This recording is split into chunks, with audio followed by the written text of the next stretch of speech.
begin.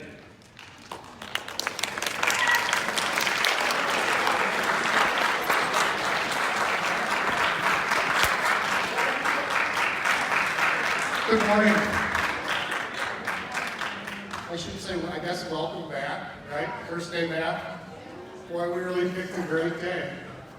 My name is Mike Kinsey, and I am the retired principal of Bigfoot High School. I retired in June after 38 years there as a teacher, a coach, a principal, assistant principal, a dean, and I was, for the last 24 years, I was in charge of campus safety and crisis management for the district. About 2 years ago now, several people in our community put out an email and a contact to try and put together something which was really a drug and alcohol abuse task force. I was asked to be on that because as a principal and a safety coordinator, everything that I did virtually every day was about kids. It was about you. You know, you're the kids from Elkhorn, my kids were the kids from Bigfoot.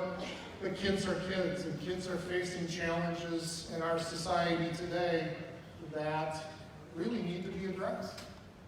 So we put together a coalition made up of people from human services, public health, the community, the sheriff's department, and schools, and counselors, to come and talk to students. This is the fourth presentation that we have done this year to freshman students. And specifically, this presentation is geared at giving you critical information about status of drugs and drug and alcohol abuse in our communities, because you're all living among us. It's a kid problem, it's an adult problem, it's a challenge. But even further, I want to talk about a year and a half ago. I was doing a teacher evaluation in a freshman health class at Bigfoot. And the topic for the day was drugs and alcohol. Kids were doing presentations about drugs and going through all of those things. And what was very clearly evident to me as an observer, because I'm just taking notes as this thing's going along, is that kids who were dealing with the issue, either by themselves or with a family member, a relative, or a friend, had no idea what to do. They had no idea how to help and where to go. And I walked out of that classroom, and we were already working on the task force at that time. I walked out of that classroom and I said, this cannot be allowed to continue. And so when we got together as a team, I think that was maybe one of the first things that I said that very meeting, is that we've got an issue that we really, really, really need to address. And the best way to address it right now is with you as freshmen. So what we're going to do today is we've put together a presentation for you.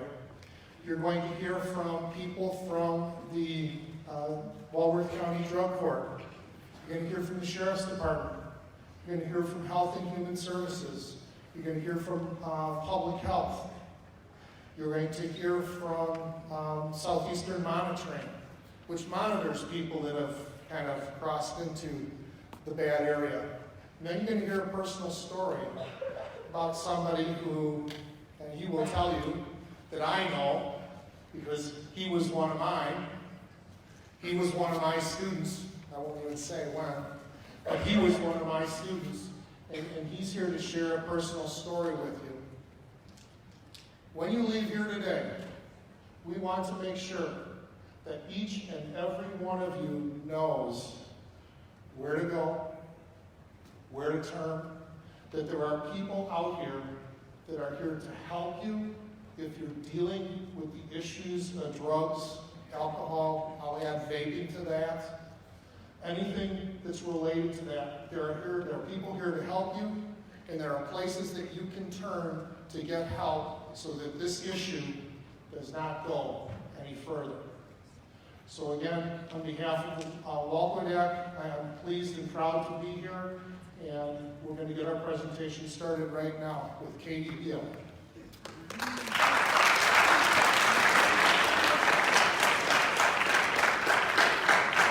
Thank you, and good morning. I know that you all are just got done with lunch, right? right? Yeah. First day back from break, right? Right? You have a lot of catching up to do with everyone. Everyone has their phones. Please put your phones away. Try not to fall into that coma after lunch and really pay attention. I know there's so many phones on everyone's laps right now. Put those away. You're all in the same room. You have no one that you need to text right now. Really pay attention to what we're talking about today, because I cannot stress enough. I've been doing this job for 7 years, and to see how many people who were right here in a room like you, although they probably weren't because we weren't doing this 5 years ago, who could have benefited from something different. You're probably sitting here today thinking this is an opportunity to go listen to a presentation. You don't have to go to class. You didn't finish that paper or the homework that was supposed to be today and it got bumped out.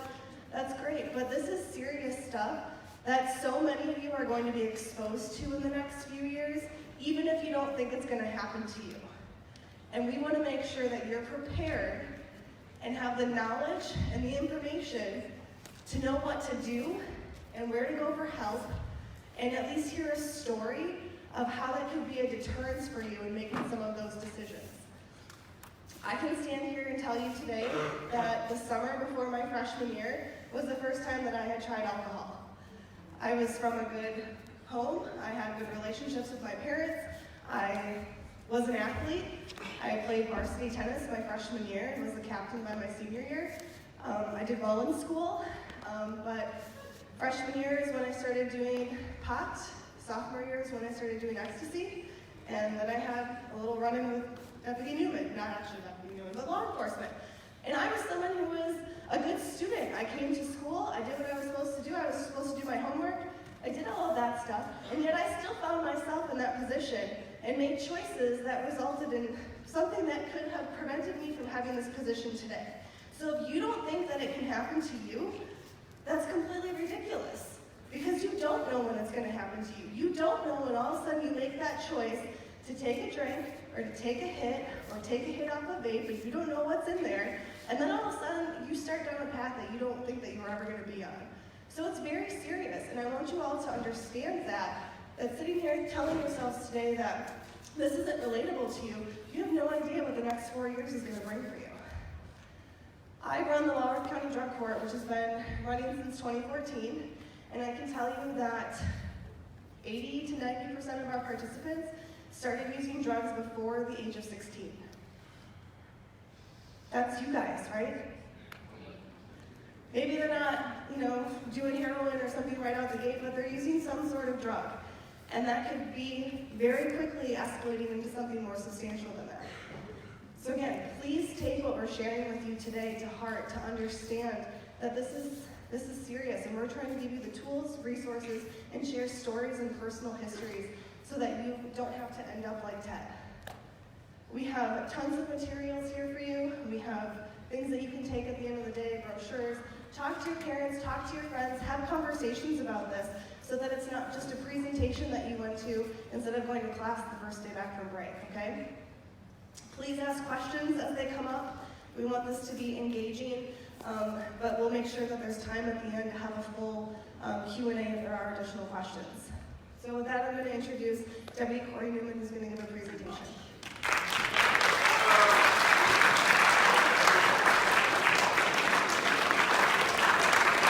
All right. So a handful of years ago, I was in my squad car driving around waiting for the next call. And the thing about law enforcement is you never know what you're going to get, right? Every day is different. You never know if the call you're going to get sent to is going to be in front of the house you're driving by, or if it's going to be 25 miles away, Whitewater to Genoa City. You don't know if you're going to be rescued there. You don't know if there's going to be a body there. You don't know if there's going to be people actively fighting, shooting at each other when you get there. You never know. And that's part of the excitement, and what's interesting about law enforcement is you never know what you're going to get. Well, a handful of years ago, it was in that cool time of year in between Thanksgiving and Christmas. Snow, everything's decorated, it's kind of cool driving around with the Christmas lights and all that kind of thing. And I got sent to a call for a pulseless non-breather. So a pulseless non-breather is just what it sounds like, it's a dead body. And I was close. I was within a mile of the house out in the country. And so I got there, and the house was decorated for the holidays, for Christmas.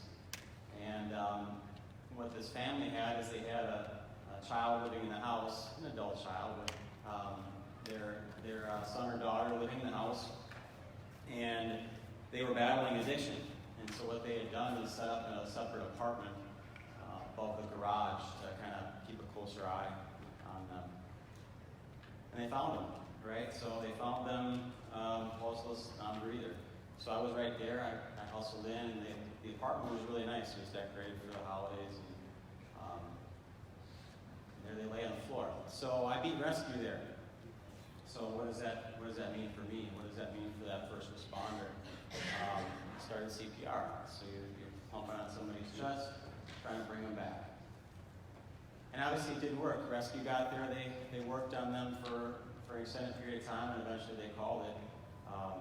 And the part that will stay with me forever on that call is after they called it and that person is dead, we all stand back. We're waiting for the medical examiner, the coroner, to come, and the funeral home and all of that. The image that is forever burned in my mind is the mom kneeling on the floor next to her child, holding their hand, saying their name over and over and over again. I'm going to carry that with me the rest of my life, and that's nothing compared to what that family is going to have to deal with. At that moment in time, I realized that I wanted to do more in law enforcement, so I got into work narcotics. So for 4 years, I worked for the Walworth County Drug Enforcement Unit, working undercover narcotics. So I have a little bit of a unique perspective on this topic. I hate dope. And to be honest, I know this is a tough time for Elkhorn High School. The last thing I want is for you guys to have to deal with this for a drug overdose, a fatal drug overdose, or a car crash because someone's high on dope. In high school, I lost 4 friends to car accidents and 1 to suicide when I was about your age. So I know this is a tough time for Elkhorn High School, but it's a blunt topic, right?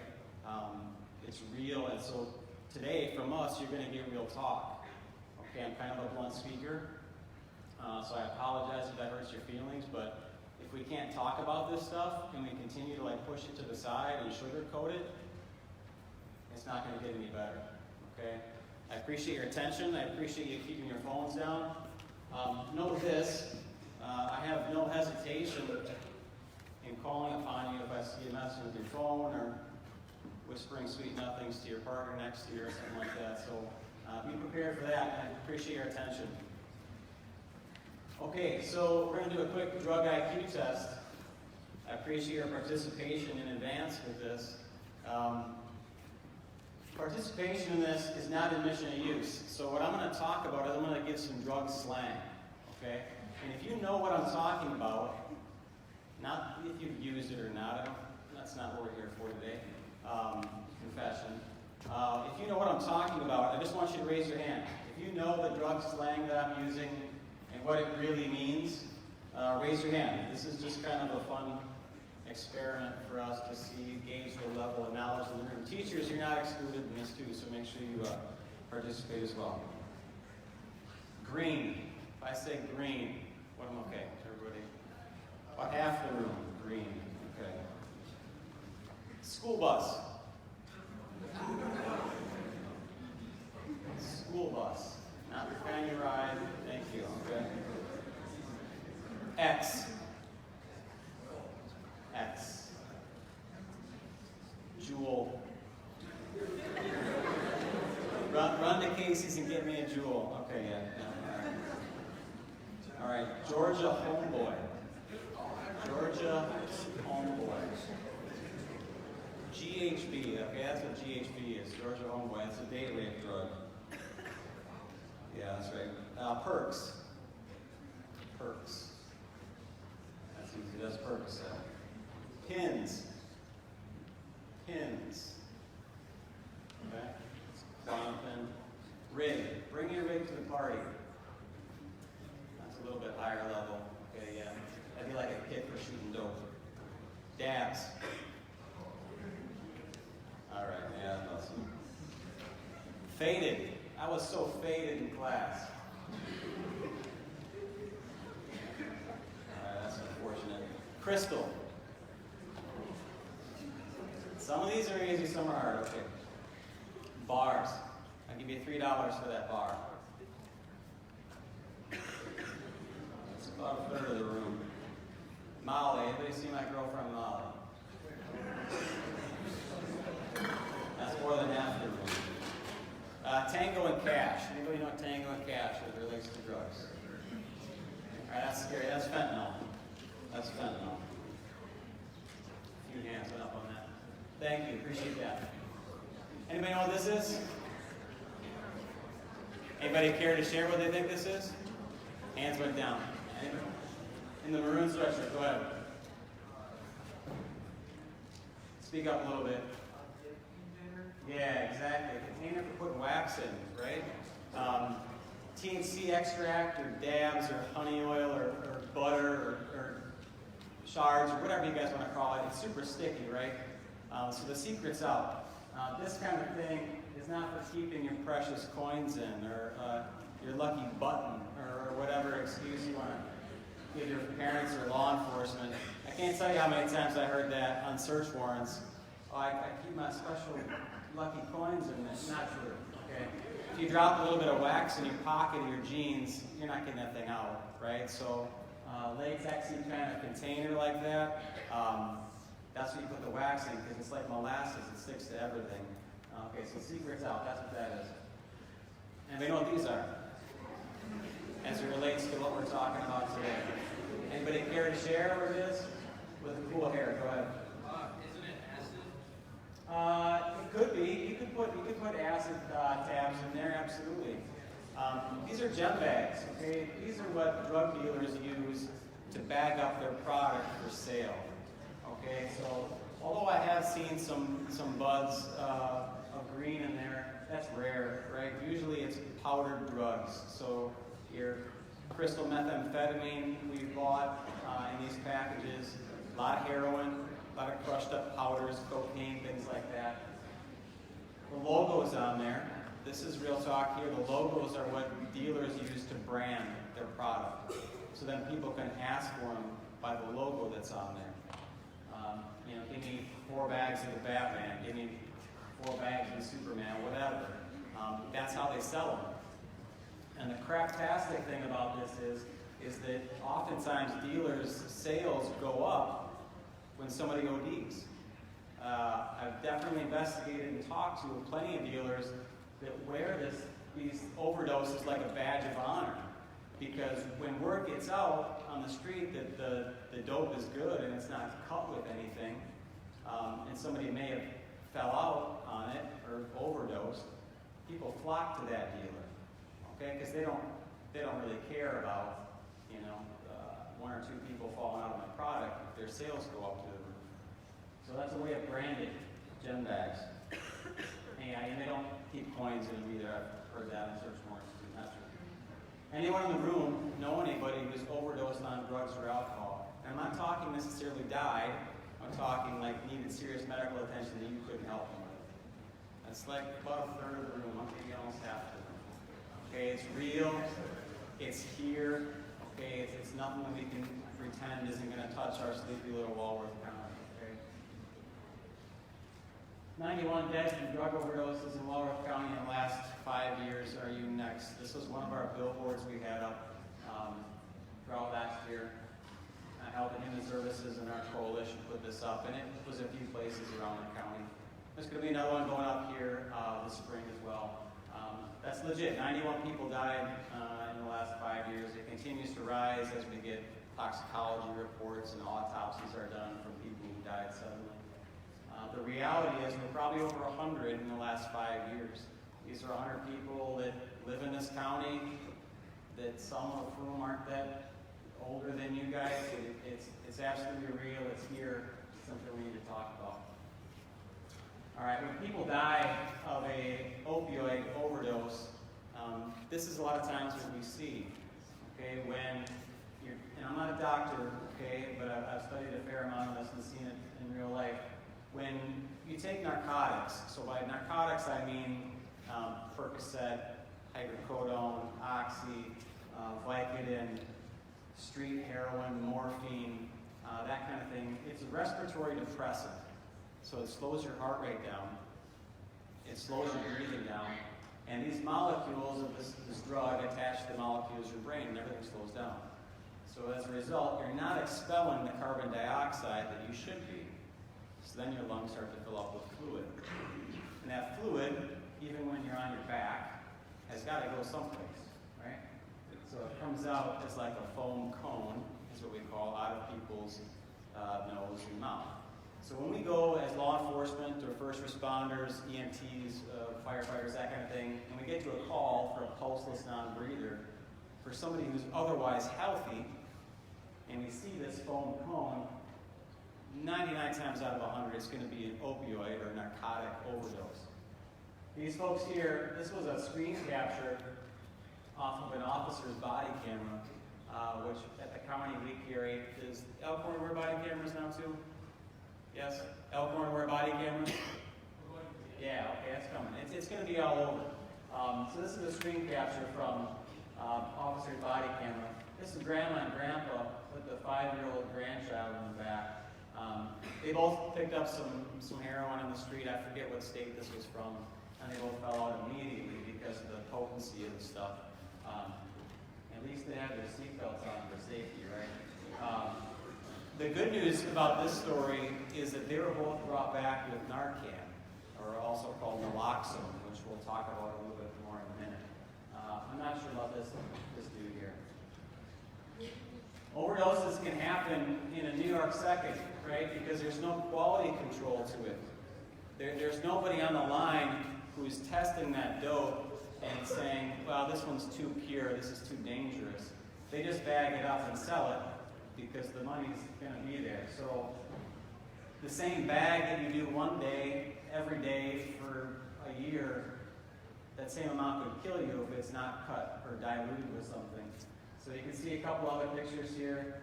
This gal's still holding her mom's hand in the toy aisle. She's got her Frozen pajamas on. I don't know if this lady was brought back. These two folks, this is from a Facebook Live stream video. So some dude on the street came across these two who were overdosing on street heroin and laughed at them while he filmed them dying in the street. There were tens of thousands of people watching this live while it was happening. He thought it was hilarious. These two were both brought back, I believe, with naloxone as well. In the upper left-hand corner, you can see a couple of free vials here, and it's just kind of a depiction of how much could kill a person. So this is like a little, like a teaspoon of, or like a, not even a teaspoon, like a pinch of salt, you know? This is a few grains. This is fentanyl. This is heroin. This is carfentanil. There's one single grain of carfentanil in there. Carfentanil is a synthetic opioid, so it's made in the lab, like fentanyl is. Whereas heroin is a derivative of the poppy plant. It's made that way. Carfentanil is commonly referred to as an elephant tranquilizer. But there have been cases, and I believe even Chicago has had cases of fatal overdoses that have been involved with carfentanil in the dope. So it is here. Here's some pictures of drug paraphernalia from opioids. Obviously, syringes is the easy one. Here's some more of those gem bags I talked about. Baggy corners. You ever go to a party or hang out at a friend's house or whatever and looking for a plastic bag and all the corners of the plastic bags are ripped off. There's no other reason to do that than to bag up drugs. I've never seen any other legitimate reason except to make little bindles like this. Foils. This is heroin here. Tea-light cookers. Tea-light cookers are sold in mass quantities at dollar stores or whatever.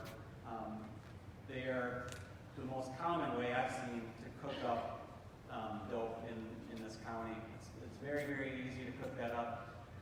And typically how it works, if you don't know, and God bless you if you don't know how it works, but you have a powdered drug here, whether that's a crushed up pill or street heroin that's bought that way. What you do is you mix that with water. In a perfect world, it's sterilized water, straight from a hospital or lab setting that hasn't been opened. But in reality, a lot of times it's just spit, right? You're at a party and nobody's got water and everybody wants to use dope. And so some dude, whoever's got the most spit in their mouth, spits into the tea light cooker, and you mix in that powdered drug, you introduce a heat source to it, and you draw it up into a syringe, and then you bang that into your arm, into your vein. That's how it works. So obviously, you can imagine what kind of diseases get passed when somebody's spitting into something that you are then introducing to your bloodstream.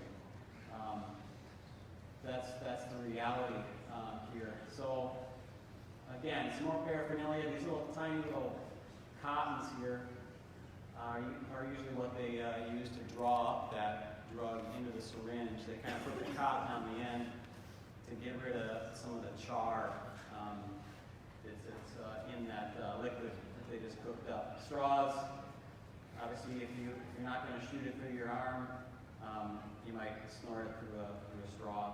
I have met people, interviewed people who used to shoot through their neck too, because all their veins were blown out in their arms. So this inject directly into their neck. Foil bindles for bagging up dope. This is Suboxone. Suboxone is a prescribed medication that helps people overcome the cravings for drugs. Sadly, these are sold on the street too to buy drugs. So it's usually about $20 or $30 per strip of Suboxone. Fentanyl, like I said before, is a synthetic opioid, so it's made in a lab. It's about 100 times more powerful than morphine, so it's infinitely stronger than morphine is. It's very, very dangerous. It's typically transdermal patch. So that's a patch that's kind of like a Band-Aid that's stuck to somebody's body. Fentanyl is often prescribed for like end-of-life, like chronic pain, like horrible, debilitating pain for end-of-life cancer patients and things. Unfortunately, in this county, law enforcement has worked cases of people in hospice, people at nursing homes who had these patches removed by family members or unfortunately nursing or staff there.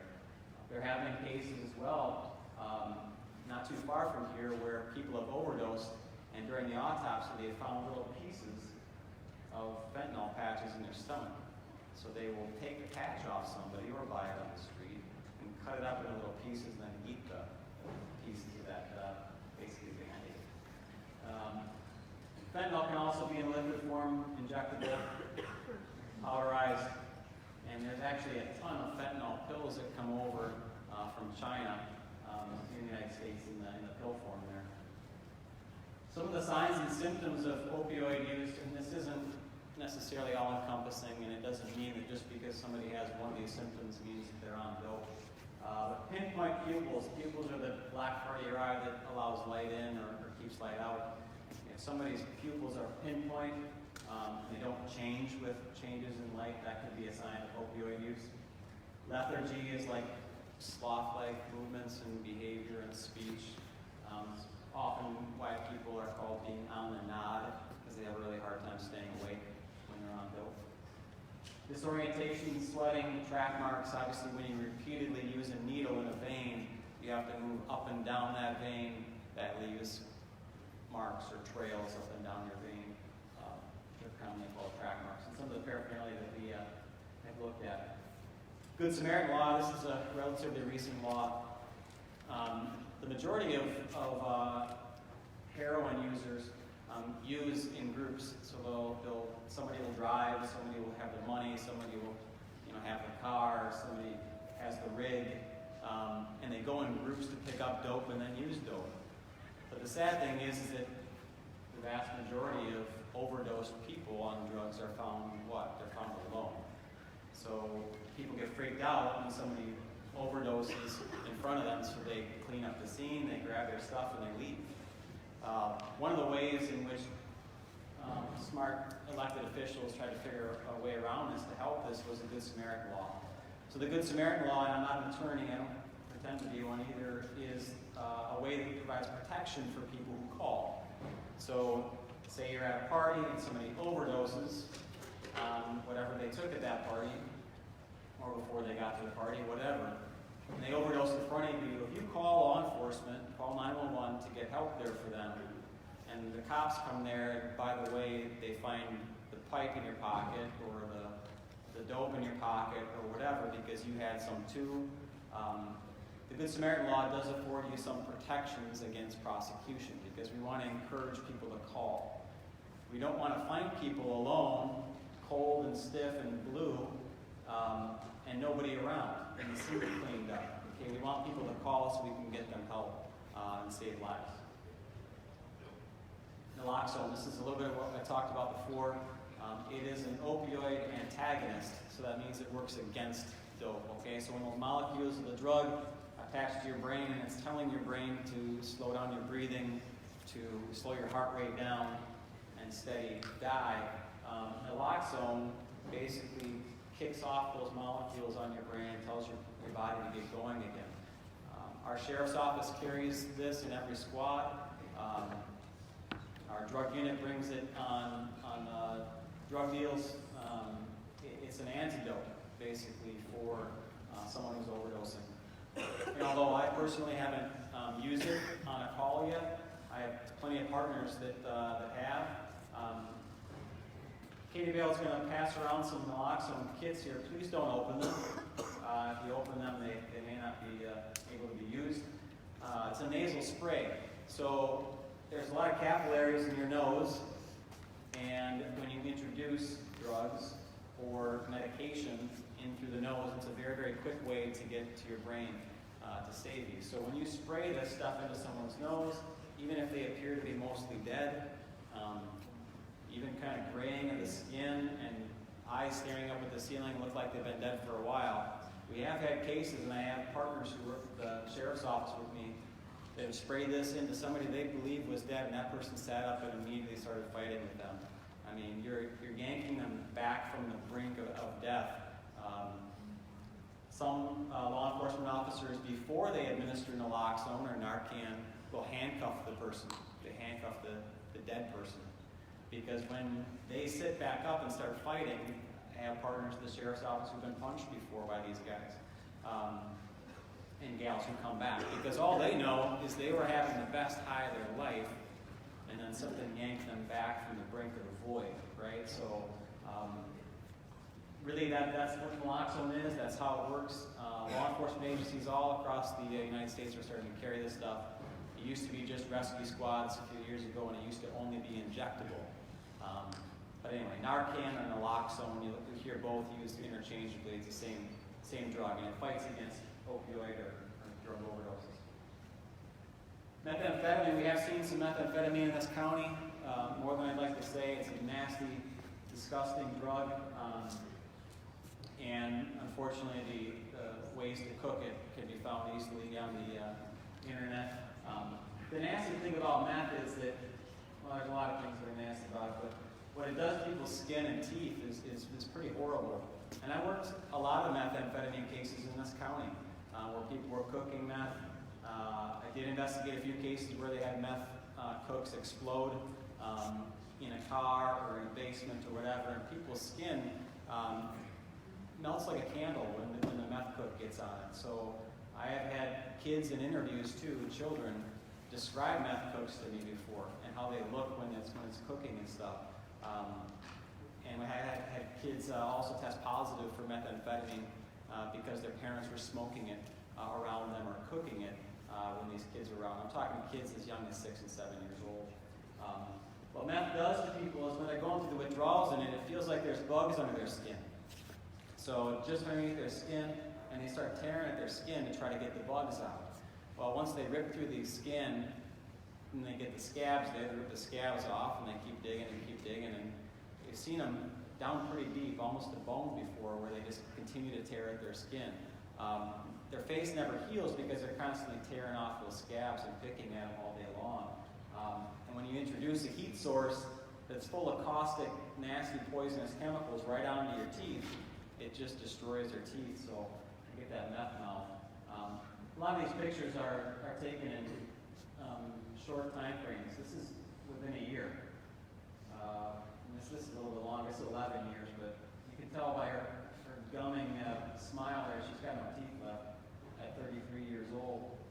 This dude's got one tooth, it's kind of hanging out. Anyway, methamphetamine. So this is some pictures of methamphetamine paraphernalia. The way that we saw a lot of people using it when we were working a lot of these cases in 2014 and 2015, when we had a bunch of meth cases in our county, was people were smoking out of light bulbs. You know, we hit these houses with search warrants, and there'd be no doggone lights in the place because they run through the light bulbs to smoke the crystal meth out. So obviously the glass is very thin and it conducts heat really easily, and they just pop the end off and chase the smoke around. So this is some of the chemicals. You know, it's got your camp fuel and your salt, your blister packs, the pseudo, this heat stuff, all these bottles with the tubes coming out, lithium batteries. Here's the lithium batteries pack. A few years ago when I was working these cases, I talked to a Walmart in the county, it remained nameless, and that Walmart told me the number one thing that was shoplifted from their Walmart was lithium batteries. At that time, we were working a lot of methamphetamine cases. Lithium batteries are a little bit more expensive. That's kind of the catalyst in these meth cooks. Unwrapped lithium batteries. The hardest thing to get is the pseudo. That's why when you go, you have a bad cold and your parents go to Walgreens or whatever to get that wall fed or whatever that pseudoephedrine is to help you with your cold, you have to show a driver's license because it's controlled now because of methamphetamine. It got real big in Appalachian Mountains a handful of years ago. The DEA came in and controlled it. That's why it's harder to get now because people are using it to make crank. THC extract. The argument that marijuana is a gift from God that's natural and given to us to use and enjoy by God is such a silly argument to me because it's not natural anymore. People had to continue to adulterate or change it to make it stronger to suit their needs to get high. So when you grind up all the seeds and stems of seed stems, buds, whatever, all of it, leaves of the marijuana plant in a blender, and then pour butane through it, it extracts THC, tetrahydrocannabinols, which is the active component in weed, and it makes it strong. So it's like 80% THC content sometimes. Somebody want to wake her up there in the thing? In a Bears sweatshirt? Turn around and wake her up for me? Thanks. Awesome. All right, so THC extract is like 80% THC, right? And for those of you that don't know, teachers especially, anything you can vaporize you can put into an e-cigarette. Okay, so that's wax, the dabs, butter, shards, whatever you want to call it, THC extract. Like I said earlier, it's super viscous, it's very, very thick and sticky. Okay, but it's also explosive when you're making it. When you're pouring quarts of butane in open air, static electricity spark, or someone sparking up, whatever, a bowl around that wire waiting for your wax to finish, ignites the air. So Whitewater did have a fire in one of the college area houses due to a honey oil, wax, whatever you want to call it, process where they're making it. Synthetic marijuana, a handful of years ago, there was a smoke shop in Delavan that the drug unit, along with the DEA, shut down. They were selling synthetic marijuana, spice, whatever you want, K2, whatever you want to call it. Again, this is marketed to you guys with really cool, bright, colorful, cartoonish packaging and buzzwords and stuff that you know in order to get you hooked. Okay, all it basically is like plant material like grass clippings or bark or whatever they put through a shredder and they lay it out on plywood, usually in a storage unit somewhere in the southwestern United States, and spray chemicals on it, household cleaners, that kind of stuff. they stay one step ahead of the DEA with drugs that are controlled and things like that. People we've talked to who have been on this stuff have told us it's more addictive than crack cocaine. If you follow the news at all, you saw in Chicago a handful of years ago, people had explosive bleeding out of their nose because of synthetic marijuana, because they were putting rat poison into it. They thought it would be more addictive. Well, it was, people had explosive, like fountains of blood shooting out of their face from synthetic K2. E-cigarettes, a little bit on this, vaping, it's exploded, okay? Let me tell you this, the secret's out on this stuff, right? People are getting rich off of freshmen and junior high students who are getting sucked into the vaping life. A lot of people don't even know that there's drugs in it, right? There's stuff to get you hooked in the jewels. Most people think it's just watermelon smoke. That's it. It's just water vapor and watermelon. It's delicious, right? There are drugs they put in this stuff to get you hooked, and it's working. Right? 154% increased use in the last 4 years amongst teenagers.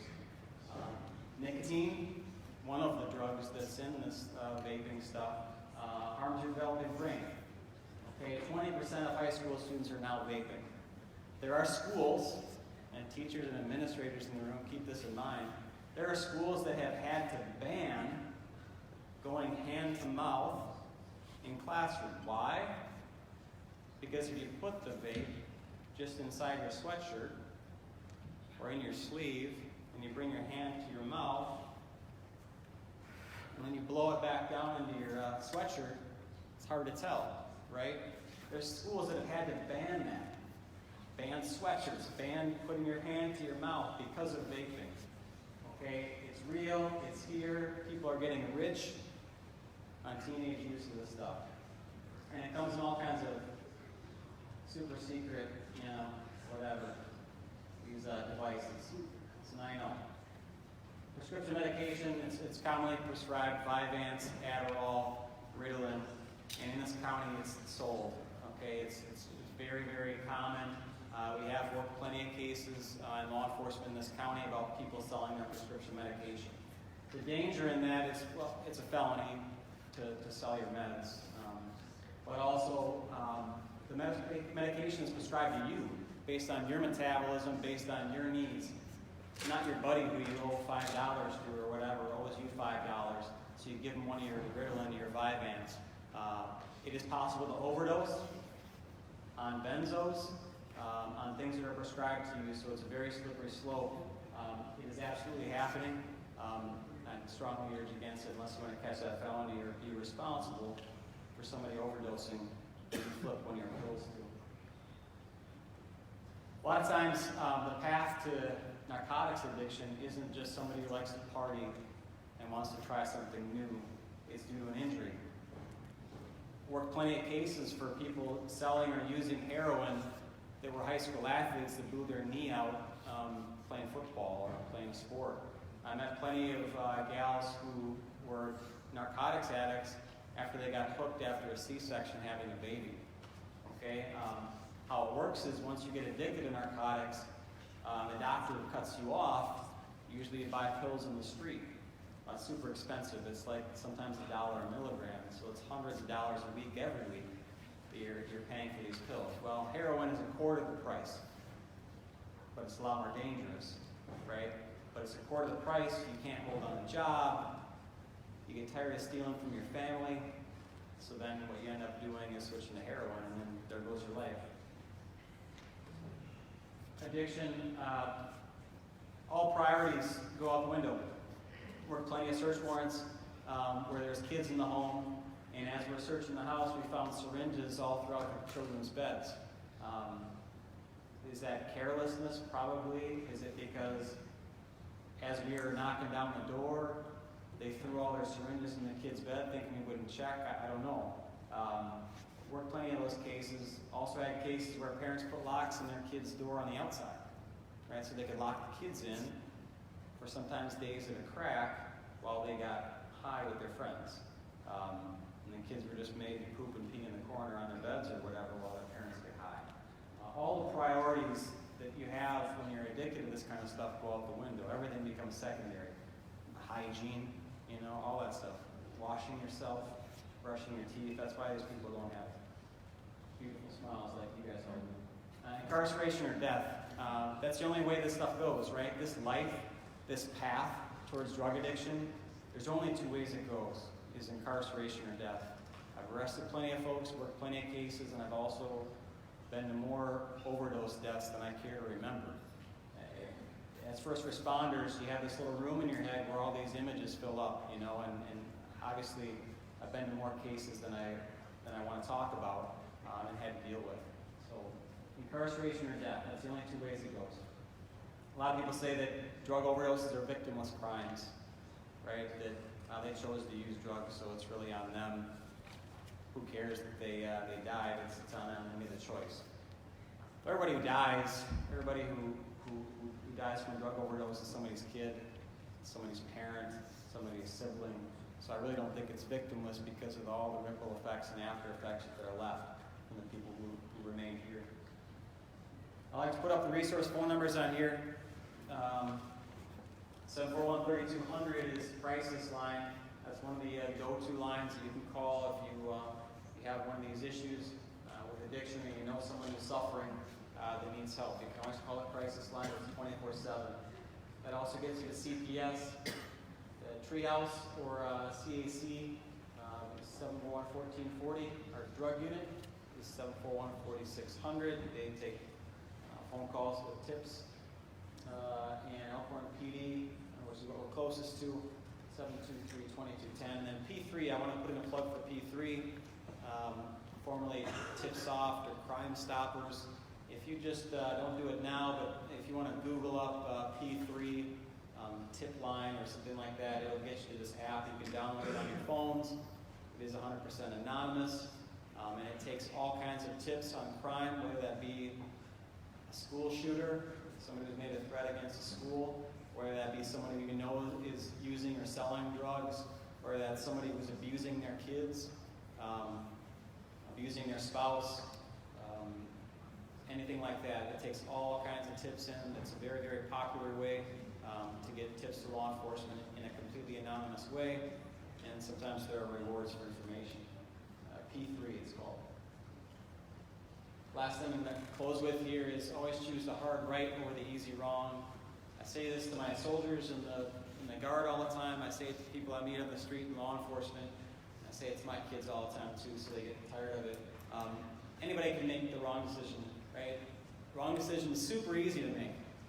Anybody can choose to hit a bowl at a party or drink and drive or sell one of their Ritalin for $3 or whatever. Anybody can make that choice. A lot of times it's harder to make the right decision and say no to that stuff when all your friends are falling by the wayside and doing that stuff. I'd always encourage you to choose the hard right over the easy wrong, because like I said, anybody can make the wrong decision. That's easy. Appreciate your attention. I'll be followed by Julie.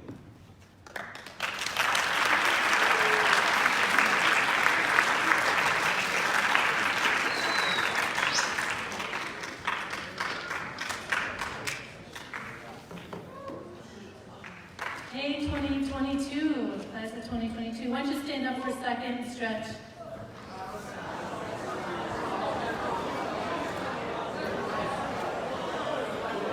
Okay, make it brief. Back in your seats. Woo.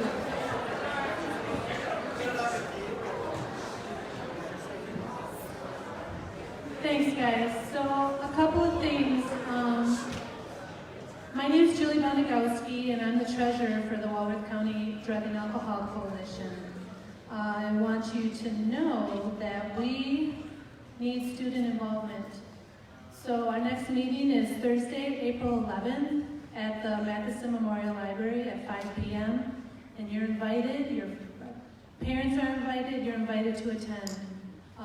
We are actively working on ways to solve some of our community problems, and we want to hear you and your suggestions and your problems. We want you to participate in this ongoing effort, so mark your calendar, April 11th. Another event that we're hosting soon is May 9th. That's our next monthly meeting. The monthly meetings are the second Thursday of the month. So on May 9th at 6 p.m. we'll be hosting a naloxone training. And so you got to hold the naloxone. You're not issued a naloxone. We won't issue it to a minor, but you can send your family and your parents, friends, adult friends, and we can issue you a dose of naloxone to save a life. That's May 9th. We're active on Facebook, Instagram. We have a website, walcodac.com, and I want you guys to get engaged, like us on those media sources. So I want to tell you a story about a girl, Sarah. This happened about 2 months ago, true story. I'm a mom, and my husband went out 10 o'clock at night to surprise our kids and put gas in one of the kids' cars. You know, sometimes we like to dote on our kids and surprise them. And it was about 10 o'clock at night, and he's turning the corner, and he sees in the corner of his eye a little pink jacket. And he thought, did I see what I thought I saw? And he turns around, and sure enough, 10 o'clock at night, little pink jacket with boots on, open, messy hair, crossing the street alone, 3 o'clock at night, or 10 o'clock at night. So he pulls over, he's a retired cop, and he talks to this little girl, and she said her name is Sarah.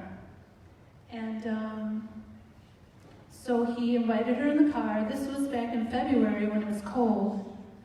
He invited her in the car and called law enforcement, where it took them just a short time to come and attend to her and take over.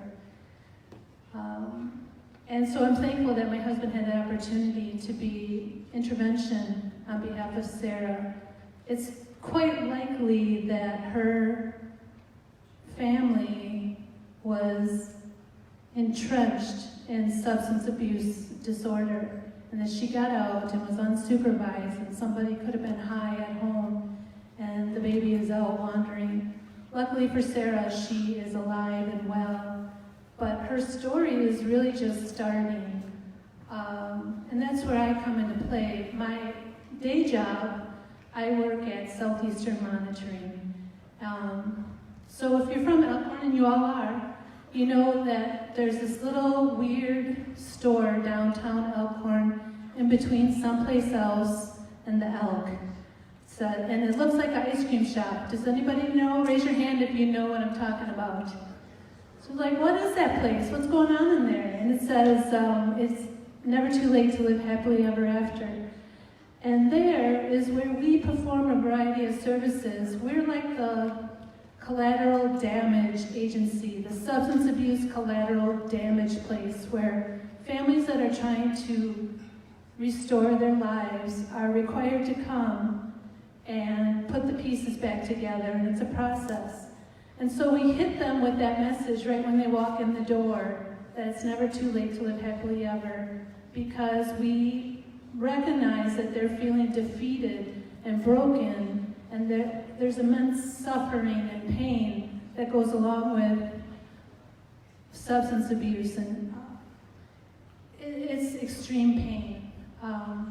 So at our office, we conduct supervised visitation, which is like little Sarah that my husband intervened. She probably did not return home. She probably went to the police department, tried to find some family member to take her. If there was no family member to take her, she probably was placed in foster care. So just imagine the circumstances behind that, how a little girl would be so afraid. And not only just a little girl, the parents being separated, not because they want to be in that situation, because they can't find their way out. So at our office, we try to conduct our services in a way that are respectful to everyone, that recognize that substance abuse is a disorder, that people need caring, compassionate team players, and all my team is amazing, actually. We have a great team at Southeastern Monitoring. But in addition to supervised visits, we provide drug testing for the treatment courts. And it's a difficult thing. People are required to come to our office, drop their pants in front of a stranger, and we watch them pee in a cup because we're worried about them. It's called adulteration, which is tamper. We're worried about them tampering with their specimen. We can't help them if they're tampering with their specimen and getting away with something. They need to be clean, and we need to make sure that that's what's happening. And we provide other services too. We provide GPS monitoring, and that's actually how we started. We were providing GPS monitoring for delinquents here in Walworth County. And out of that, we recognize that the kids are just modeling behavior that the parents have demonstrated. So if you're a kid and someone's modeling bad behavior to you, we're here as a coalition to introduce you to sources, professionals that can get involved and intervene on your behalf, because it's never too late to live happily ever. There is a way out, and all of these professionals that are here today, they're all volunteers, by the way. We're all here on our own time. Nobody is paying us to be here. We just care about our community and the problems that we're facing. So I think that's all I have for you. I want to introduce Ted, who is one of our featured speakers, and you'll really be motivated and inspired by his story. So thank you everyone for your attention.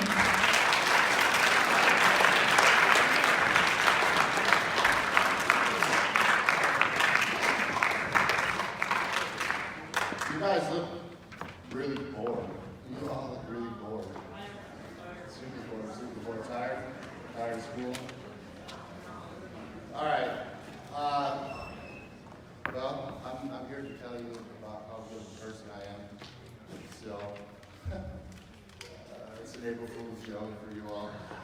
So before you just have this preconceived notion that I'm just some old guy that I'm going to tell you some bull story, let me hit you with what I went through in my life.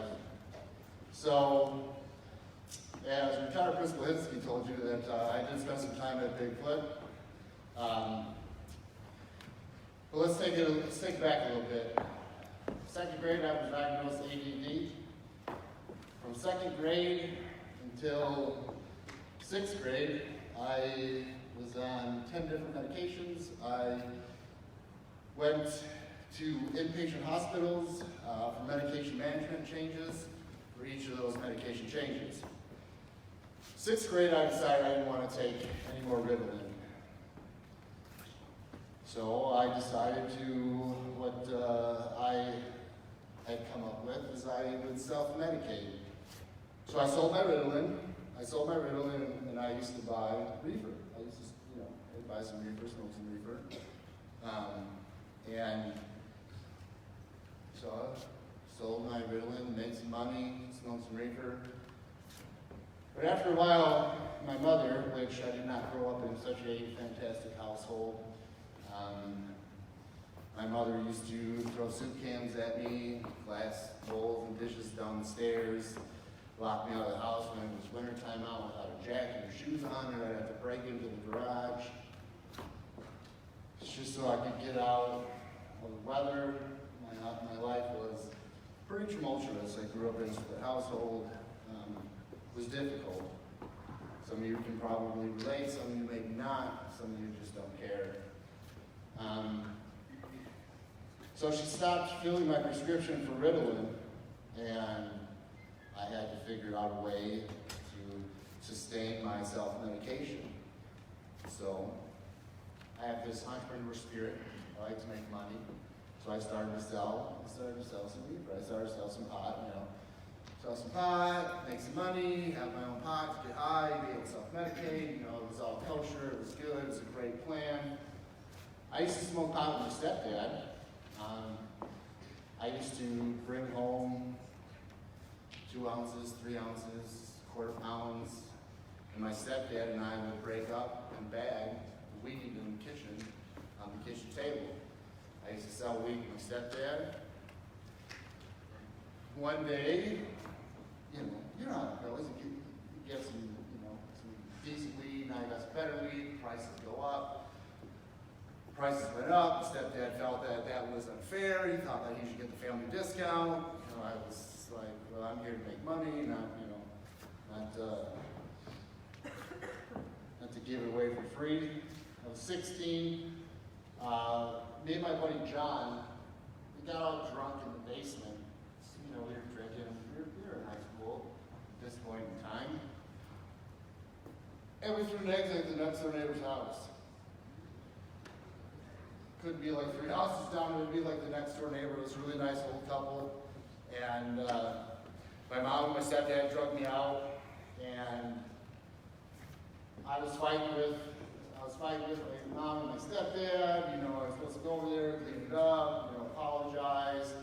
And words ensued, and I think that my stepdad was still angry about the increased price and the lack of the family discount that he was getting.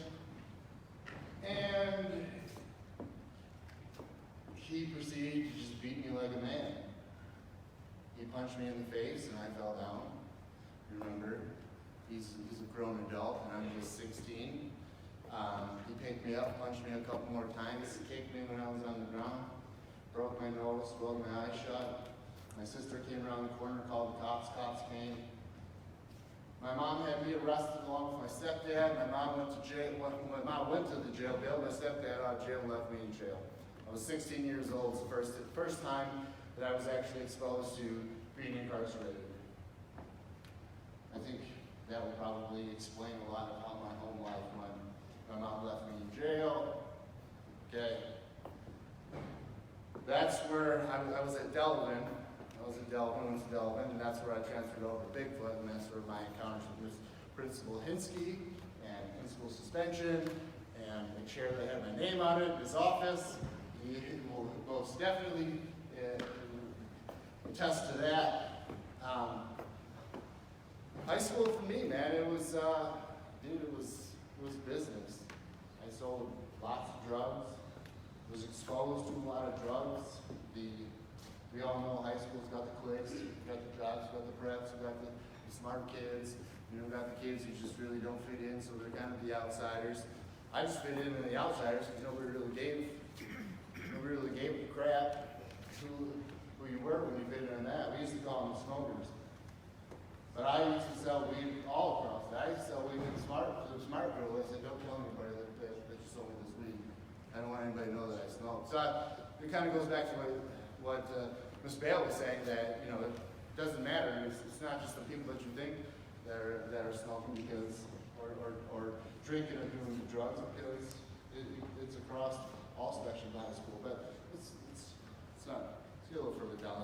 That's not worried. Okay, so high school, did a lot of drinking, a lot of drugs.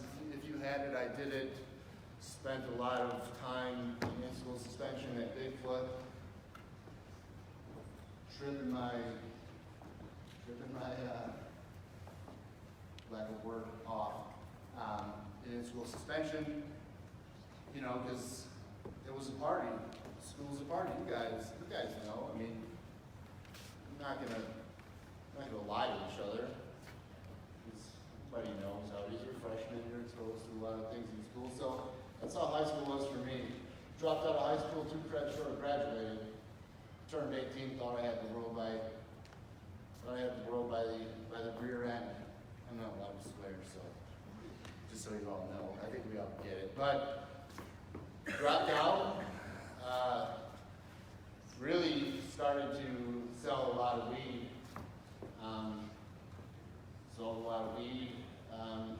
It's funny that we're here in Elkhorn. Everybody knows where Speedway and Burger King is, right? Everybody knows where the Burger King Speedway is, right? So one day we got a call from these girls from Lake Geneva, said, hey, I want to buy some weed. And this is a guy that wants to buy a lot of weed, I want to buy some weed. So I'm like, all right, I'll be right there. We go to the party, we get hammered, sell a bunch of weed, make some money. It's all good. So we're cruising down. I decided, well, I'll just bring a pound of weed to this party because who knows who's going to be there. I figured, I could probably sell a whole bunch of it. We're at the gas station. I'm in the back seat. This guy named AJ is driving. And granted, we're like 18, car full of girls, pulls in the gas station. AJ decides to peel out of the gas station because there's, for what stupid we made because it was girls. Lo and behold, there's a Elkhorn cop car at the stoplight. We get pulled over. I'm in the back seat. I hope none of you know what a pound of weed looks like. It's a gallon-sized bag I'm trying to shove in my pants, my shirt over the top, thinking that I'm gonna be able to hide it from Deputy Newman. Like, Deputy Newman's an idiot. She's not gonna go, hey, I have this. You can probably smell it outside of the car. But that's the mentality that I had. I had that criminal mentality. Cop comes, pulls it out. He's like, Mr. Robert, do you have anything on you that I need to be aware of? No, no, sir.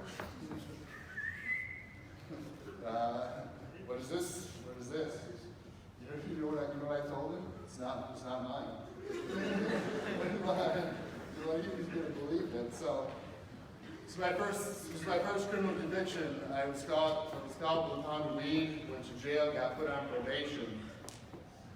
So spent a few times in jail for dropping dirty for UAs and drug tests and stuff like that while being on probation. Moved to Minnesota. Moved to Minnesota for extenuating circumstances. Still had this entrepreneur spirit. I was going to make money. I needed to make money. I needed to make money the fast way, the easiest way. Selling drugs were the easiest way for me to make money and the fastest way for me to make money. So I was 19, drinking in a bar, Spring Grove, Minnesota. Met this guy named Todd Weston. We got to know each other real well. We were, drink a lot in the bar, partied up, He's like, yeah, I know this guy. Well, I want to know this guy too. So I get introduced to this guy. His name is Edward Boynton. He's from Iowa. He says he knows how to make meth. So I'm like, well, $100 a gram, make about 2 pounds. Figure it out.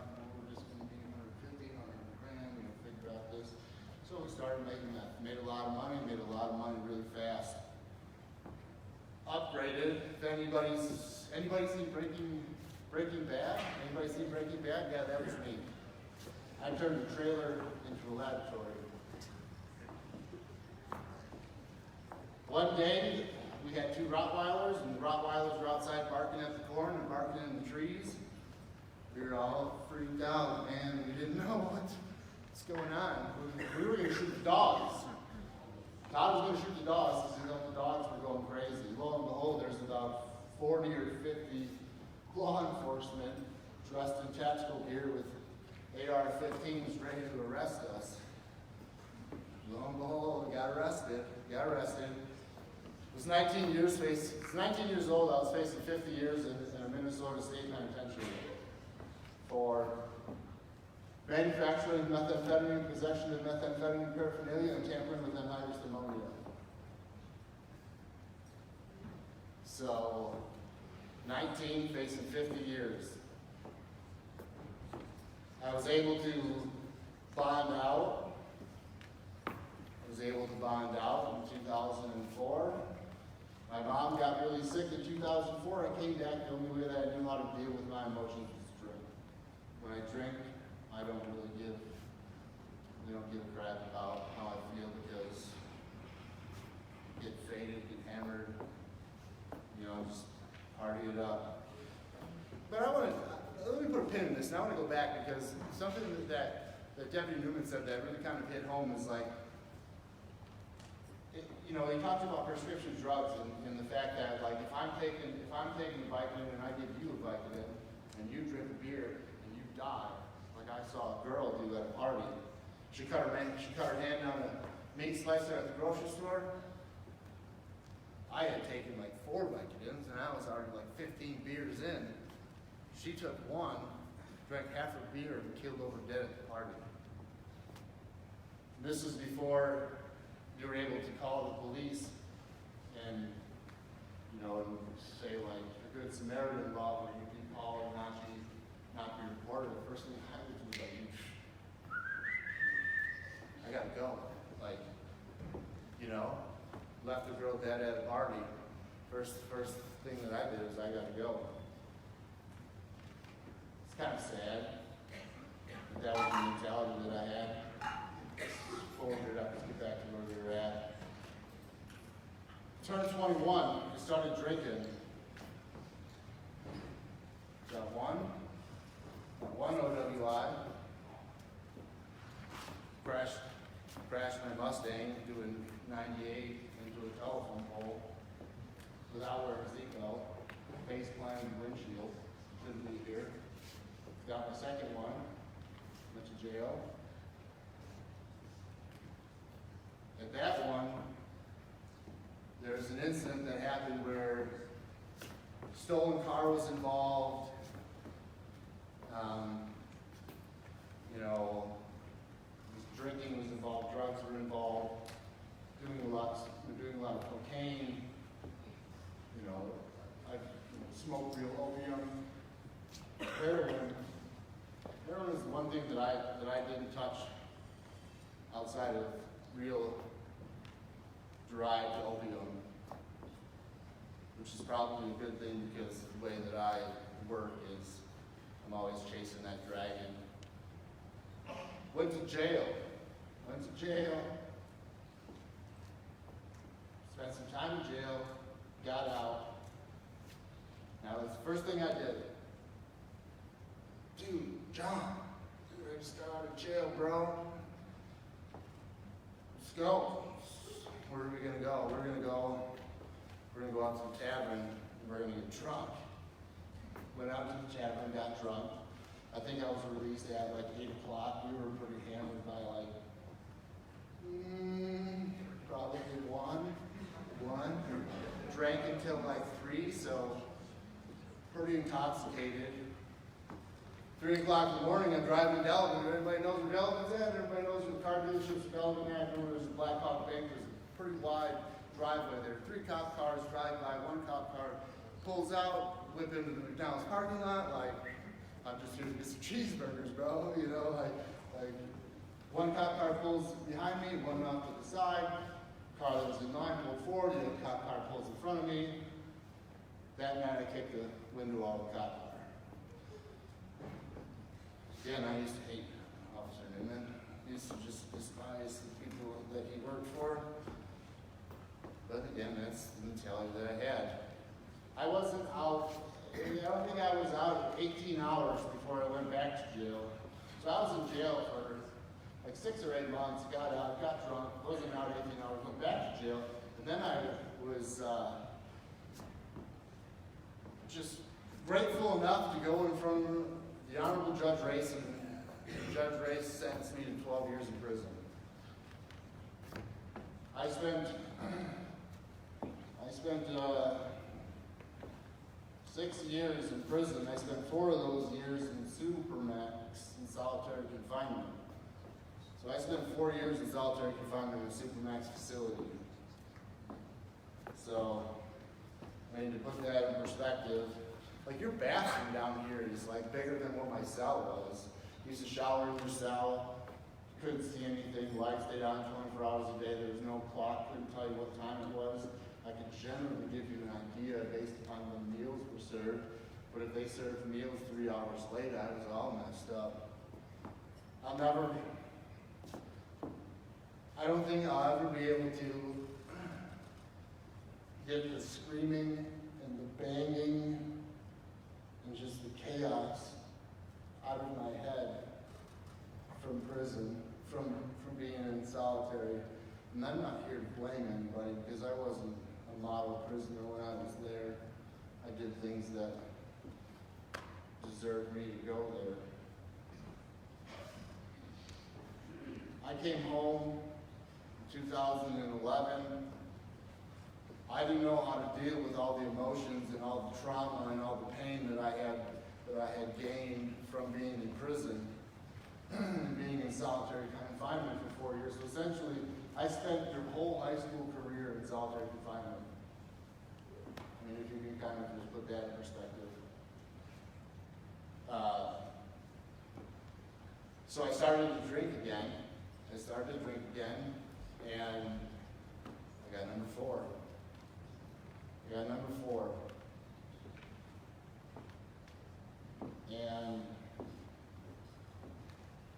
I went to OWI court here, up at the courthouse. I stopped drinking. And my life changed, stopped drinking. I'm a college student at UW Whitewater. College student at UW Whitewater, I'm 36 years old. I'm 36 years old. I'm 16 years behind my peers. 16 years behind my peers of where I should be. And I'm trying to pick up the pieces. I'm academically published. I wrote a paper, sociological paper based on prisoner identity. It's published this month. I've done a lot of dissemination on my research at state, regional, and national conferences. That's all well and dandy, you know. That's all well and dandy, but nobody thinks about it. I didn't think about it. You don't think about it. You don't think about what's going to happen 3 months from now. Because all we do is we live in today. We live in the moment. We live in the moment. Because if any of you are going to tell me that, yeah, when I'm 26, like I'm totally thinking about what's going to happen when I'm 26, I didn't think about it. I was thinking about like today, now. What am I going to do after I do this presentation? Like, what am I going to do? Who am I going to text? Who am I going to Snapchat? Like, what am I going to Snapchat? You know, like,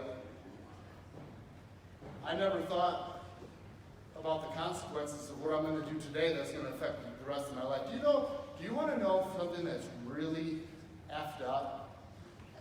You want to know something that's really effed up? For two years, I've been trying to get a job for 2 years. 2 years. I can't get a job. You want to know why? I have 5 felonies and I have 13 criminal convictions. 5 felonies and 13 criminal convictions. It's taken me 2 years. I'm still trying to this day to get a job. I never thought about that when I was 18 years old selling dope. I never thought about that when I was bringing 40 pounds from Rockford to Wisconsin. I never thought about that. And that's what I'm saying. Nobody thinks about this. Nobody thinks about what's going to happen today is what's going to affect us a week, a day, a year from now. And I'm not asking you guys to think that way. The one thing that I would end this presentation on is you could look at my life, what I've gone through, which is, I wish I had more time because I could tell you many, many more stories that would probably blow your mind, right? Because of the things that I've gone through, the life that I've had, you know, like you can leave here and say, man, that dude is a real POS, and I don't want to go down his road. I took the easy. What is it they say? I took the easy wrong. I took the easy wrong because the hard right was way too hard for me. The easy wrong was the easiest way. I got stuck in a rut. That ended me with 5 felonies, 13 criminal convictions. And I missed my sister's wedding. I missed my brother graduating high school. I missed my brother graduating college. I missed both my nieces being born. One of my really good friends OD'd on heroin and died. You want to know where I can visit my friend? I have to go to the cemetery to visit my friend. You want to know why I missed him? Because I was in Supermax with the decisions that I made, not thinking about the consequences that come in the future. I can't get those back. I can't tell my sister that I love her and watch her walk down the aisle. I cannot hold my niece for the first time for the consequences that I did for not thinking about what's going to happen.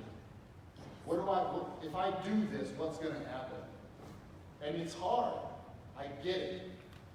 You guys are young. You guys have a hell of a life in front of you. College. You know, you're going to turn 21. You're going to turn 18. You have so much potential. So it's hard for me to sit up here and preach at you and tell you to think about what you're going to do. But just leave here and be like, that dude was really like, I don't want to go down that road. I don't want to go down that path. I want to not be like him. To not be like him.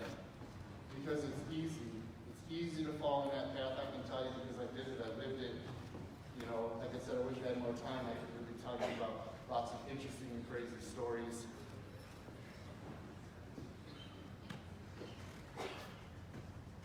But I have to live with 5 felonies and 13 criminal convictions, and the fact that I can't get an apartment, I can't get a job. Everybody wants to do a background check on you for everything. Whenever somebody says a background check, I go, I'm pretty much done there. I'm pretty much shot in the foot. All because I really just didn't think about the consequences for my actions. So leave here with just a thought about what I told you. I wish I could tell you more about prison, but I just don't have enough time. I'm out. So, I'm out!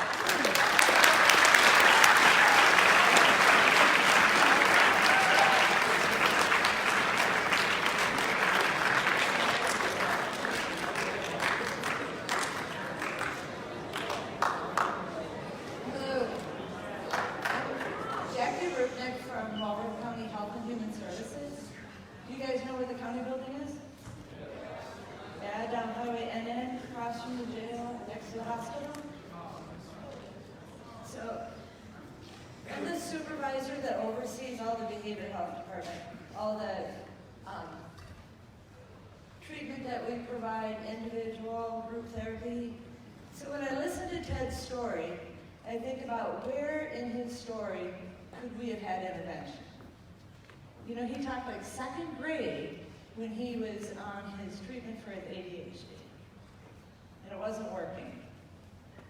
So that's one time. Then he talked again about when he was in 6th grade.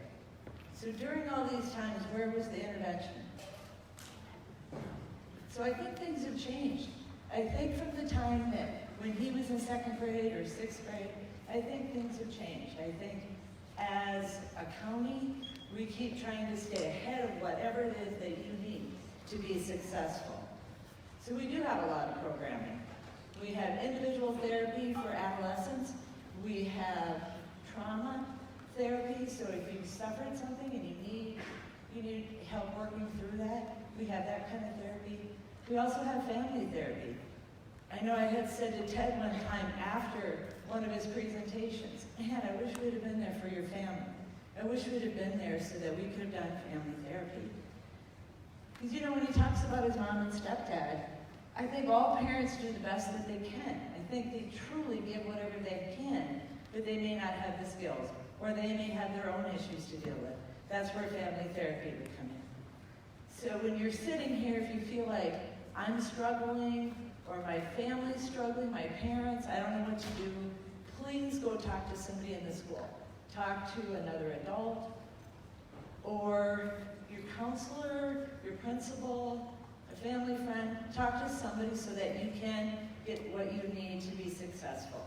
Because you don't have to do it alone. We also have our crisis intervention services that Corey had mentioned. He had it up on the board. And that number is 741-3200. You can call there 24/7, talk to somebody. We also have the text helpline where you can text if you need to talk to somebody, and that's 741-741. And please, after our presentation, come up and help yourself. We have bracelets with the crisis number on it and the text helpline number on it. So do remember, it's a choice. It's a choice if you feel like you need that service, or you feel like you need help, you're struggling to get along at home, or know somebody else that needs help. Please reach out, because we'd love to be there for you. Now I'm going to have public health.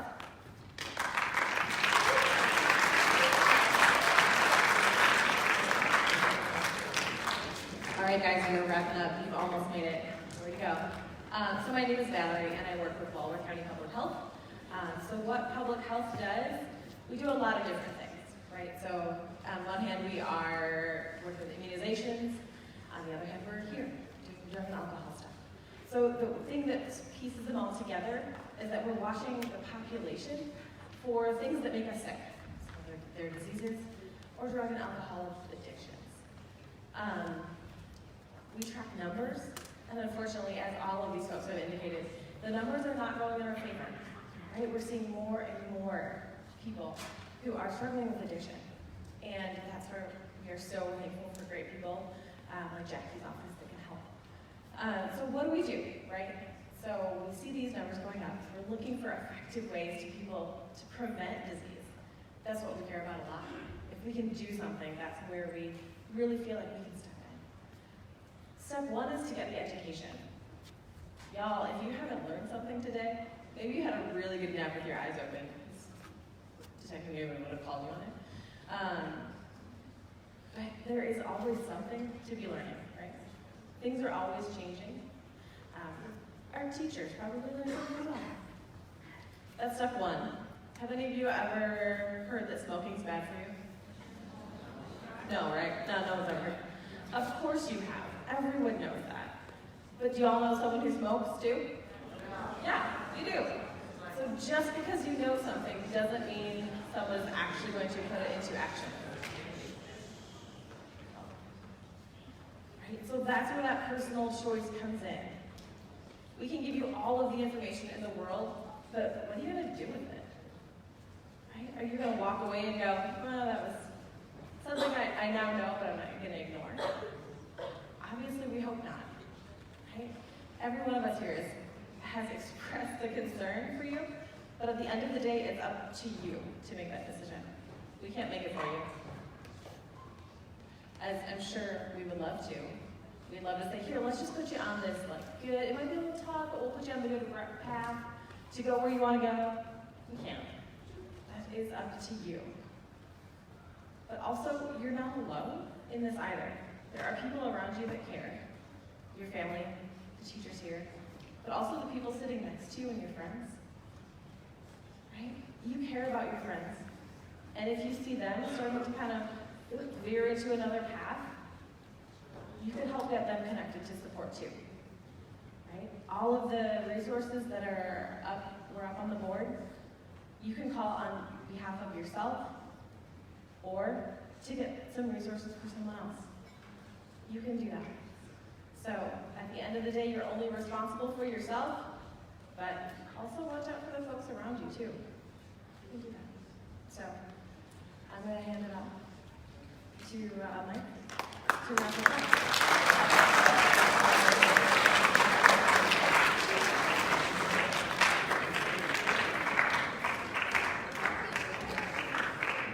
I know this is tough. After lunch, it's a long presentation. When we started, one of the things we talked about I talked about, was the fact that so many of the kids that I work with didn't know where to turn. I'll tell you a little bit about Bigfoot. As a principal at Bigfoot and as a safety coordinator at Bigfoot, one of the things that I always did with my staff when I trained them at the beginning of the year was I told them that they needed to build strong connections with kids. Every kid in our building needed to have somebody that they could go to. Whether it was me, whether it was a custodian or a cook or a bus driver or a teacher's aide or a teacher or a counselor, whatever. Teachers, where are my teachers and adults? Well, sure, and SRO, yeah. I certainly hope that you're building connections with your kids. Because kids have to have somebody to go to. Another thing I want to talk about quick is P3. Are you guys P3? All right, I'm going to tell you a little story about P3. We introduced P3 at Bigfoot last year. We made a huge deal of it. We trained everybody on the staff. We trained all of our kids. In the first night of P3 introduction, we stopped the suicide. First night of P3, we stopped and intervened in a suicide. Completely anonymous, but we saved the life. I believe we saved the life 6 hours after we got done with the last presentation. Somebody had the wherewithal to be able to reach out. So students, my message to you today, before we take questions, is if you're struggling with something, you have friends that are struggling, you're in a situation that you just don't know what to do, is seek out a trusted adult or use P3. But get help. If you don't get help, the consequences are dire.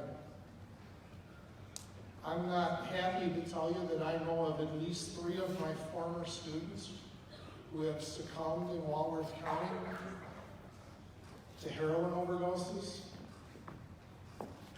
And the aunt of one of them saw me one morning at breakfast, came up and gave me a big hug and said, "My God, this is out of control. Can you do something?" Well, we're trying to do it. I'd like to think that those people had somebody to go to and made the choice not to go to them. Back in December, we were at a meeting. We were doing a training. We were doing a Narcan training. I'm going to put a plug in for Narcan. There's about 120, give or take, about 120 citizens in Walworth County that are trained to administer Narcan. All of us are, and we're not law enforcement, but we are all trained. In May, we will be training another batch of people, and we'll be dispensing to the adults Narcan for taking care of an overdose. The reason I say that is that night we had sitting right in front of me. There were 2 guys that were there that were trying to turn their lives around. And what I find out just a little while after that was one of the guys who was really animated and was listening to everything that was going on, was going through the training, died of a heroin overdose around Christmas by himself on a train. That happens. That one, I gotta tell you, that one hit me really hard. And so, this is a problem that all of you are living with and facing. You don't have to be an adult to face it, but it is something that is really there that you all need to be aware of. If you struggle with it, you're having issues with it, seek out an adult and get help. There's plenty of resources here. So with that being said, what we're going to do is we're going to open it up to questions. And so we'll let you guys all come on out here. Questions? I'll give this to you, Corey. You usually get the questions. Questions? Somebody's got a question. Oh, you guys have a We question? don't have all the answers, but we'll do the best we No, can. we have questions. There's Right. no way that, Any of us on the stage. reading everything that was said, that nobody's got any questions. People gotta be using questions, people. Or not. If you guys don't have questions, it's not like you're getting out of here any faster, so. Adults, you have questions. Yes, go ahead in the back there. The worst bust? You mean like worst tactics we ever used, or like the best bust? What do you mean? Yeah, the worst thing I've ever seen. Tragically, like there's a lot of stuff involving kids. It's pretty bad. But one of the busts that I'm most proud of is a big case we worked in 2014, where a bunch of guys came up here from Waukegan, Illinois, and dealt for profit on the backs of addicts. So they were dealing heroin to people who were addicts. And these guys didn't use themselves, they just wanted to make profit off of people who were addicted. So there was about, 6 or 8 people we arrested over a couple of days. And 2 of those guys got 15 years in prison apiece. So they'll be in prison long after I'm retired. That makes me happy. So that was a really good bust. That was probably the worst thing. Those guys were animals, and they were the dregs of the earth. So they are where they need to be. Go ahead. When you get a felony, what other areas of your life are affected besides being a job?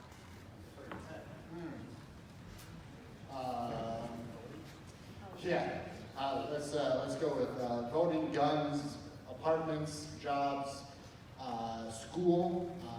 Had to run a check to get into school. Any sort of law enforcement contact, you come up as a felon. Suspicions, you know, I'm sure suspicions arise just because you come up with a felony. There are a lot of repercussions.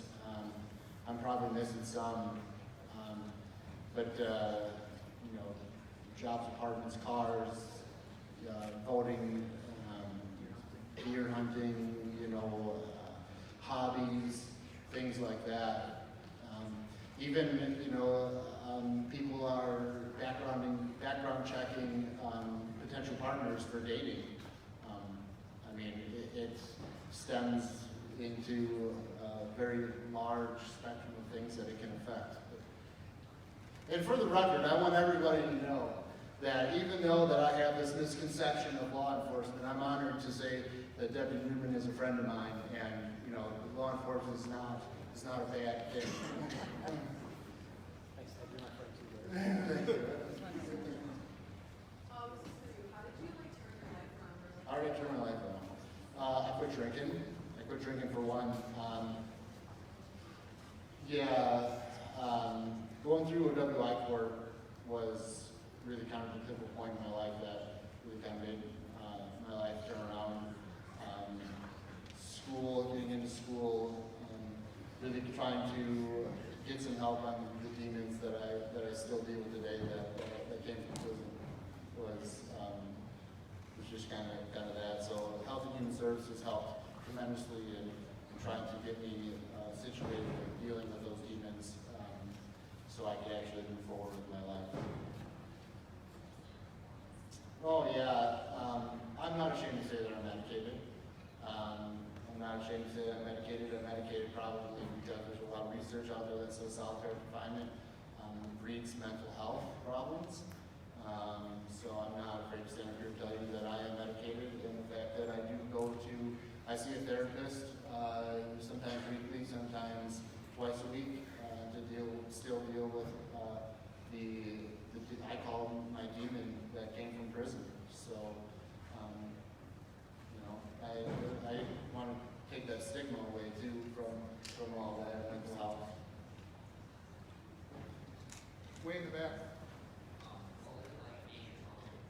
What was it like being solitary confinement? Well, I read a lot of books. Essentially, go home, lock yourself in your closet or your pantry or your bathroom and lay on the floor for a while. That's pretty much what it's like. Grab yourself a book, leave the light on, shut the door, lay down on the floor, and just read for about an hour. And that's pretty much what it's like. When you found out about your friend overdosing, how did you deal with that? It was hard. It was hard because my friend was a close friend of mine. It's hard because you have no choice to leave. I mean, you become property of the state. You become property of someone else. And there was nothing I could do about it.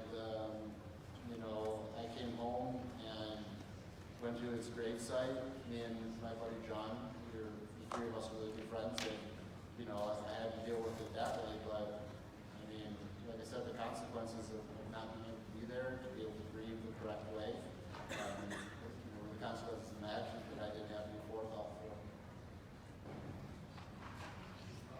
Where was this? Supermax? Supermax is in Bosco, Wisconsin. It's in Bosco, Wisconsin. It used to be called SNCI. It's now called WSDF. Supermax is modeled off of the Supermax facility in Colorado. How did you know how to do your job? In what fashion? Like, during, I'm like reaching out for the HHS get help. to get help. Okay. Well, you know, there just became a point on that. Let me hit you with this, okay? This is the repercussions that prison had on me. That I would sit in my garage and drink beer, and I had this rope that I used to tie nooses with this rope because it comforted me. My rope that I used to tie nooses with was my security blanket, which which made the demons inside of me suppressed. It got to the point where I would throw the rope over the rafters in my garage and put the noose around my neck and lean into the noose to feel that it would get tight because I knew that was the one thing that could make it all go away. I drank to push them down, but I knew that if I hung myself, it was the one thing that could make it all go away. And I just called 3200. I called the crisis line, and at one point in time, I was bound to hang myself. And I called the crisis line, and I got in and got to speak with someone and worked through that.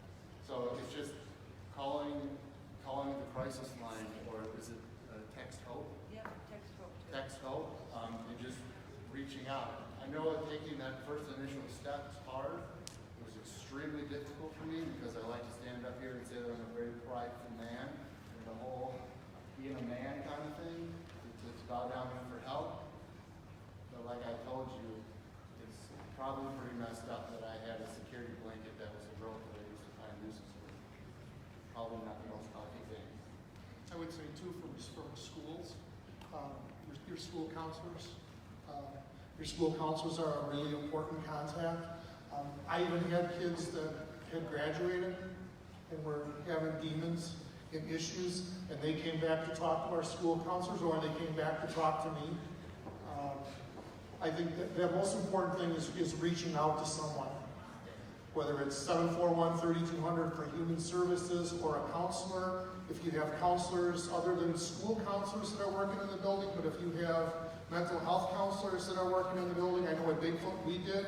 We connected a lot of kids that way. Most important thing is absolutely do not suffer in silence.